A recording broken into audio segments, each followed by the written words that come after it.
Cobra, Cobra. Nowhere to run, nowhere to hide. Panic spreading far and wide. Who deserves the line? G.I. Joe, American hero. G.I. Joe. All right, guys, welcome back. Today, I'm like actually really excited about today. Here's my deal. I'm going to give you my very honest review of the G.I. Joe, the movie that came out in 1987. I think it's just fitting that we do this now with the whole Cobra Commander, Once a Man action figure coming out at the San Diego Comic-Con. Just that coming out with the whole, everyone talking about Cobra-La and this and that. I just think it's a great time for me to take a step back. Let's go back to 1987. Let's review the show, the movie, and let's talk about it. So we're going to do that. You can see I got all my guys around me, all my old vintage toys around me. Not all of them, but just a few of them. So let's do that now. Here we go.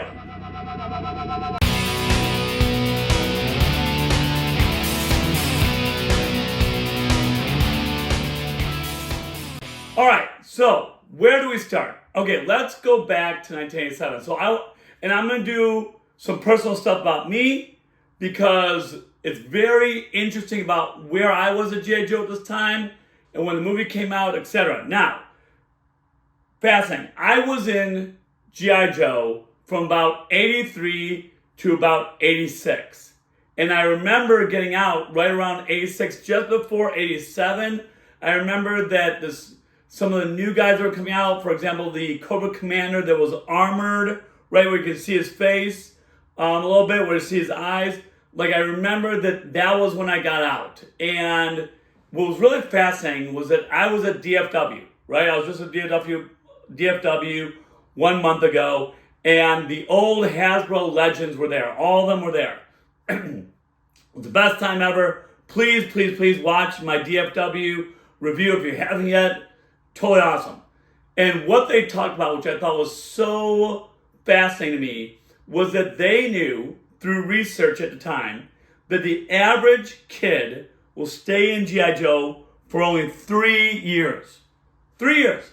So they have 3 years to get a kid, suck them in, and then make sure that they love G.I. Joe for those 3 years, because they knew that after those 3 years, as they put it at the DFW show, at that point, they're into girls and they're into other things and they're going to move on. That's exactly what happened to me. As I was sitting there listening to the panel, listening to these Hasbro legends talk at the panel at DFW, I was like, oh my God, that was me. That was 100% me. Like, I was hardcore into G.I. Joe 83 through 86. Like, as I told you, please go watch my USS Flag video. And I'll tell you about how we got the flag in 1985. How it meant the world to me, how we bought Skystrikers and put on, and then it got taken away from me, and I had to go get it. What was it, 2 months ago now, because I had to recapture my youth, right? So that's where that was at, right? And I left after 86. So I was in it during what you could say the heart of G.I. Joe was. I was in it during the best years. I mean, the 83, 84, 85, and even a little bit of 86. I remember the Bat came out, right? The Bat was a big deal. That came out. I thought that was cool. But then I remember when the armored Cobra Commander, which I talked about, that still vividly sinks in my head. Like, I was like, and then all of a sudden I died out. And so those years of 84, 85 were just, that was when G.I. Joe could do no wrong, right? I would walk down the aisles and there would just be toys left and right, just top to bottom, like you saw the flag, you saw all the different Skystrikers, the Rattler, I could go on and on, and I mean, it was the biggest thing. Every single one of your friends was in G.I. Joe in 84, 85, and 86. Like no dude was not in G.I. Joe. Everybody loved G.I. Joe. I remember every Saturday morning, we would watch the cartoons like it was like our religion. Oh my God, like no way would we miss an episode. I still remember the Viper episode, one of my favorite episodes. I still remember the Game Master. Like, these are episodes I haven't seen in almost 40 years, but I still remember them vividly because we watched them like 20 times during this time. So we were absolutely obsessed with G.I. Joe. Right? Now, here's what's fascinating about the movie. Now let's take this and relate back to the movie. So they came out with the movie in 1987, and they did have plans for it to come out earlier. I think they wanted to come out in about 86. And what happened is that there were production delays, etc., and they were making it at the same time as they were making Transformers. So they released Transformers first, Hasbro did, as well as My Little Pony. And what happened is that both of these animated movies flopped at the box office. They did not do well. And so what happened is that Hasbro went back and said, whoa, we don't want a third one to flop. We're going to take G.I. Joe, because it's been so big for us in the past, we're going to go direct to video. And that's what they did. Because, of course, at the time we didn't have DVDs, right? We had VCRs. So it went direct to video. Now, I was out. I do remember hearing about it. I do remember hearing about it here and there. But, of course, at this point, I had moved on. I did not want anything to do with it, so I didn't watch it. So I just watched this for the first time, I swear to God, just in last week. And it was awesome because my little daughter, 6-year-old, awesome, she watched it with me.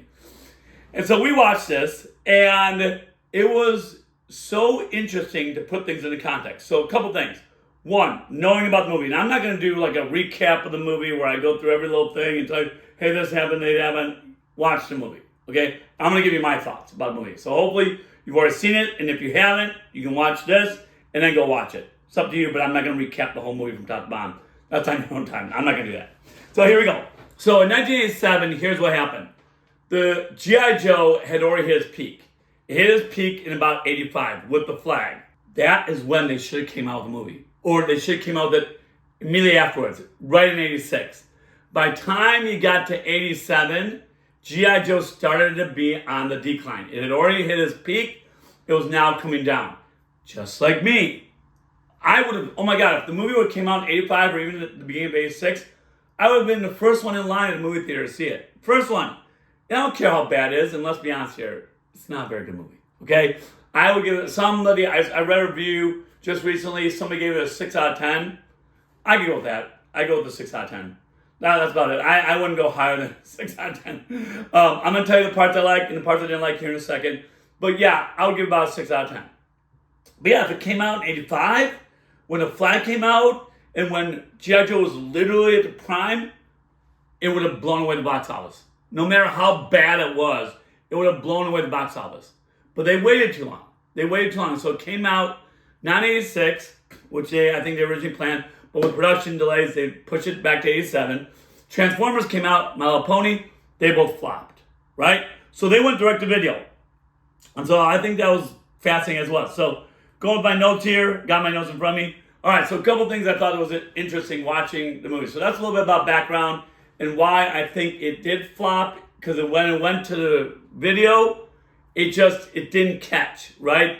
They missed the peak. And in fact, just so you know, the movie, G.I. Joe the movie, when it came out in 87 direct to video, it was supposed to bridge season 2 of the cartoon with season 3, which they had already planned and everything. But what happened is that the show got canceled. I mean, that's pretty big, right? Here we go, G.I. Joe the cartoon. Every Saturday morning, me and all my friends, we get up and watch it. It was like the #1 rated cartoon at the time. Everybody watched it in 84 and 85. But here we are in 87, all of a sudden, they never came out with season 3. They only came out with season 1 and season 2. They never came out with season 3 because it got canceled. Because G.I. Joe was on the decline. So that alone can tell you about why the movie was such a flop. Now, the movie itself, let's talk about the movie itself, so here's the thing. Like I said, I give about 6 out of 10. Couple things I liked, couple things I didn't like. Okay? First of all, a couple little things for you guys to know if you don't already know this. So Cobra-La, right? The infamous Cobra-La, which I know that they want to come out with a line for that. I think with Classified, I think that's down the road where they come out with Nemesis Enforcer, etc., etc. I think that'll be great. I love that. If you didn't know, Cobra-La was not supposed to be called Cobra-La to begin with. Well, actually, here's the thing. They wrote in Cobra-La, the writers did, as kind of like a fill-in. they're like, okay, we'll call this Cobra-La, okay? And they're going to change the name later. But Hasbro saw this. They saw that they were going to call it Cobra-La. They jumped on board. They're like, oh, we love this. We absolutely love this. So the name stuck. And now here we are, almost 40 years later, and we are still talking about Cobra-La. Now, I know a lot of people have their opinions about Cobra-La. Some people love it. Some people don't. I actually thought it was pretty cool, okay? I liked their backlog, their story. I did not like how Cobra Commander was kind of tied in with them. I agree with what I've been reading and everything, that so many times in the cartoon, they refer to him as a Caucasian male. All of a sudden in the series, they're now taking him through a backstory that he was part of Cobra-La and this and that. I don't know if I'm buying that. I think that was a bit of a stretch. I liked where they were going in the cartoon, et cetera, et cetera. So with that said, like, I like Cobra-La, don't like the Cobra Commander backstory with them. That is what it is. Nemesis Enforcer, awesome. Loved him. I think the overall consensus is that people did like him. If he comes out on a line, I'm getting him, right? He's going to be awesome. Globulin, all those guys, Pythona, those were all cool guys. I like Cobra-La a lot. So I'm on board with that. All right? Let's talk about Duke. Duke, hopefully if you've seen the movie, and if you haven't, please do. And then, again, if you haven't, I'm going to spoil it for you. He, from Serpenter, gets hit in the heart. And he literally gets hit right here, like where your heart is. Now, just so you know, yes, he was supposed to die in the movie. And if you watch the movie, and let's say you just put it on mute, and you just watch what happens, oh my God, it's so clear as day that they wanted him to die. But if you don't know what happened, in Transformers, Optimus Prime, he ended up dying, right? And when he ended up dying, there was huge backlash. Oh my God, parents were like, no, he cannot die. Like, why did he die? That's not good for my kids. My kids are like 7 years old, and they're seeing somebody, like one of their favorite action figures die on the screen. Like, this is not good. So G.I. Joe went back, and you can literally hear them dub over the words that, oh, he's in a coma. Like, Scarlett says that, and Doc at the end says, like, Duke's going to be fine. And you can just see this, like, artificially put in. I wish they would have gone back and taken the time to change it. They didn't. It is what it is. I get it. I mean, I have two kids. I don't know if I want my 6-year-old to watch somebody die. But does she know about that? Yeah, she does. But I understand why Hasbro didn't want the backlash. So that's really fascinating. And the dubbing parts are so artificial. I'm not going to lie. Kind of drove me a little nuts. But it is what it is. Cobra Commander. I am not the biggest fan of the cartoon about how they've always treated Cobra Commander. Not at all. Like, they have, in my humble opinion, like, and that's my thing, right? Like, now, for example, like, hopefully you watch my video on the new 3-0 Cobra Commander that came out. He looks freaking awesome. He looks like a commander. He looks like a leader. I don't know why, but they chose in the cartoons. I always had an issue with this, especially now that I'm older and I really like have had time to process this and think about it. They really made him like a buffoon. Like they made him just absolutely just like a moron. He didn't know what he was doing. He just couldn't get his stuff together. Like they always lost, and it was always Cobra Commander's fault. And he always retreat, and like you just heard that from him all the time. And I wish that, and then all of a sudden Serpenter comes on stage, which Serpenter had a huge role in this G.I. Joe the movie. And they make him so supreme, so amazing, so like, this I command. And like, he's like what, in my opinion, he is what Cobra Commander should have been the whole time. Like, they never make Cobra Commander out to be like this awesome freaking leader. And when I see his stuff now, I feel like now, a lot of us, and especially when we see him, like with the action figures now, we look at him and say like, no, he is a true villain. Like, he is somebody that I love. And I actually do. I've gained, it's weird, I've actually gained respect for Cobra Commander as I've gotten older. And I do not appreciate the way they treat him in the cartoons. Now, talk to Larry Hamill. Let's talk about Larry Hamill for a minute. I've heard, and I've read all over, that Larry Hama was not a big fan of the cartoon series. He was not a big fan, and I don't blame him. I mean, you read the comic series. Just so you know, I have a lot of the comic series. I don't have it all. I'm in the process of collecting it because we got 155 to go. I'm about halfway through. And of course, I did order the compendium, which I'm super excited about. So that's going to come in December. But yes, I've read enough of it to know that, yes, I like the backstory there better. I like what Larry Hama does better. I met him in DFW and I thanked him profusely for how well he did with G.I. Joe. And I think he did a freaking awesome job. But in the cartoons, they literally make Cobra Commander out to be a moron. And so then it goes back to the movie. In the movie, Serpentor's supreme. Serpentor's now basically in charge of Cobra. And I know that this is something that they set up to begin with, right? Cobra Commander and Serpentor were supposed to butt heads. Who's the supreme being? Who's the supreme power over Cobra? And then the movie, like, they take it to that level, right? Where they have the Cobra-La, who said that they got Dr. Mindbender. They took over the thoughts to make sure that he made Serpentor, because Cobra Commander just did not get the job done, which is not bad. I do like that storyline. I'm okay with that, okay? I know Dr. Mindbender in the movie was like, no, it was my idea. I did like that originally in cartoons. I saw that. I remember that when I was, 8, 9 years old watching it at that time. So I totally get that, all right? But again, I wish that they just did not make him look so much like a buffoon in the movie as well as in the cartoon. So let's talk about the Cobra-La. So of course the Cobra-La is something big now. It's coming out in San Diego Comic-Con this weekend. It's a huge, huge deal. It's funny because somebody actually wrote this on social media, and I think they made a good point. They're like, if everyone hated the movie, and the movie got such terrible reviews, why is everyone so, like absolutely infatuated with getting the Cobra-La action figure? Including me. I totally want the Cobra-La action figure. The Once a Man Cobra Commander. I don't know about you, but I absolutely, absolutely want it. I want it big time, right? We all do. We all do. We all know that we want it, right? It's exclusive at San Diego Comic-Con. So why do we want it?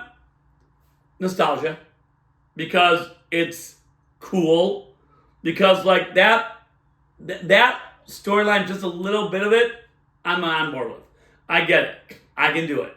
Okay? So that's why I want it. And because we're idiots. Right? Let's be honest here. I mean, because we're just obsessed with this, with collecting Joes. I mean, look at all the Joes I've had. Don't my wife knows I've spent thousands, okay, over the last God knows how many months of my life to get G.I. Joes. And yes, I'm going to add this to my collection. So that's a really fascinating question. I totally agree with it. All right, a couple other things that I did not like about the movie. Oh my God. Where is Snake Eyes? Where is Storm Shadow? You're talking about, like, oh, I just want to, like, throw my hand on the ground and be like, what is going on here? Oh. I mean, come on.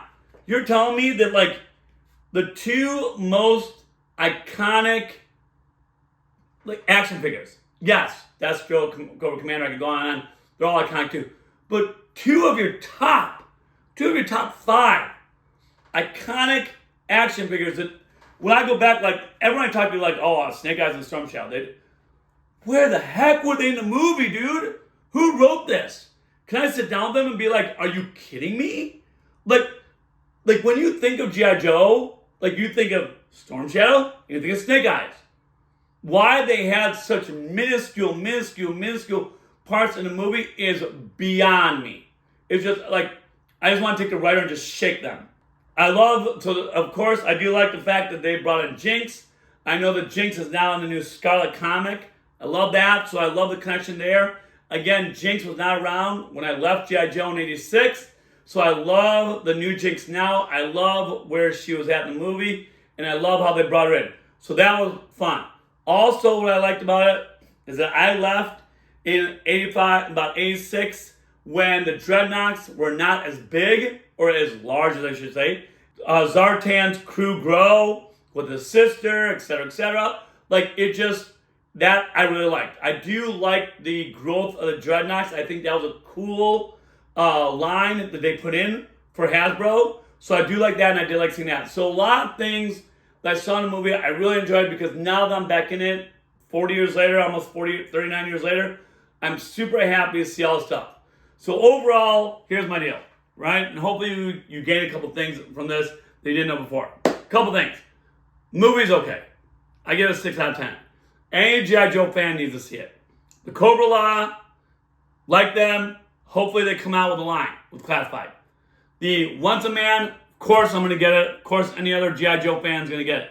It's cool.